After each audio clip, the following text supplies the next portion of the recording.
இப்படி ஒரு சான்ஸ் கிடைச்சா யாராவது விடுவாங்களாங்க? ஆமாங்க. பழவிளை மிடில் ஸ்கூல்ல இன்றைக்கி 79வது சுதந்திர தினத்தை கொண்டாடுறதுக்காக எனக்கு ஒரு அழைப்பு வந்தது. அதுதான் நான் சீஃப் கெஸ்ட்டாக வரணும் அப்படின்ற அழைப்பு. நம்ம விடுவோமா? ரொம்ப வருஷங்களுக்கு அப்புறம் இந்த ஒரு வாய்ப்பு கிடச்சிச்சு. என்னோடய பள்ளி பருவம் தான் எனக்கு ஞாபகம் வந்துச்சு.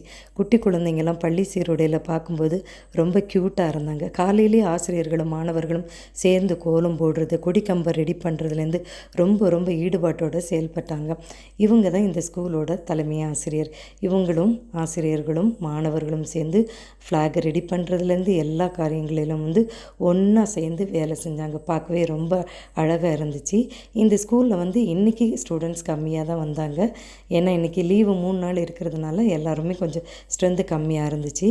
இந்த செலிப்ரேஷன் ஒரு தமிழ் தாய் வாழ்த்தோடு ஆரம்பித்து உறுதிமொழி எடுக்கப்பட்டது. நல்லபடியாக கொடியும் ஏற்றி சூப்பராக எல்லா இதுவும் நடைபெற்றது. அப்புறம் பார்த்திங்கன்னா எனக்கு இதில் பேசுகிறதுக்கு ஒரு வாய்ப்பு கிடைச்சிது. நான் எல்லாருக்கும் நன்றி சொல்லிக்கிறேன். அது மட்டும் இல்லைங்க, இந்த ஊர் தலைவர், பக்கத்து ஊர் தலைவர், அப்புறம் பார்த்திங்கன்னா பஞ்சாயத்து தலைவர், ஊராட்சி ஒன்றிய தலைவர், பெற்றோர் ஆசிரியர் கழக தலைவர் அப்படின்னு சொல்லி எல்லா மூத்த தலைவர்களும் இதில் பங்கு கொண்டாங்க. அவங்க கூட நான் ஒரு பார்ட்டாக இருக்கேன் அப்படின்னு சொல்கிறதுல எனக்கு ரொம்ப பெருமையாக இருந்துச்சு.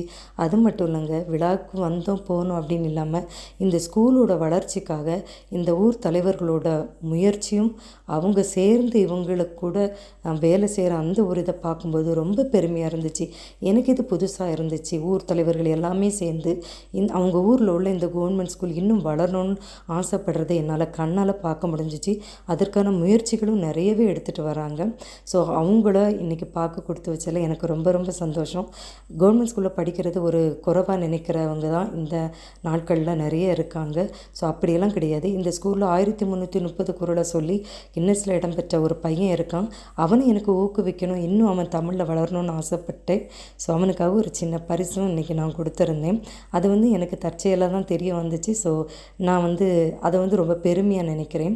யார் தமிழில் வளர்ந்தாலும் நமக்கு அது ரொம்ப பிடிச்ச ஒரு விஷயம். ஸோ நம்ம அதை விட்டுறவே கூடாது. ஸோ இந்த விதத்தில் இன்றைக்கி எனக்கு இந்த ஆப்பர்ச்சுனிட்டியை கொடுத்த ஸ்கூல் தலைமை ஆசிரியர், ஆசிரியர்கள் எல்லாருக்குமே நான் முழு மனதோடு நன்றி செலுத்திக்கிறேன்.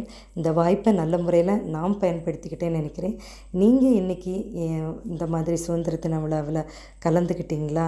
உங்களோட பார்ட் என்னவாக இருந்துச்சு அப்படின்றத மறக்காமல் நம்மளோட கமெண்ட் பாக்ஸில் சொல்லுங்கள். ஒரு முறை கூட இந்த வாய்ப்பை கொடுத்த இந்த பழவிளை ஸ்கூல் ஆசிரியர்களுக்கும் தலைமை ஆசிரியருக்கும் நான் என்னோட மனமார்ந்த நன்றிகளை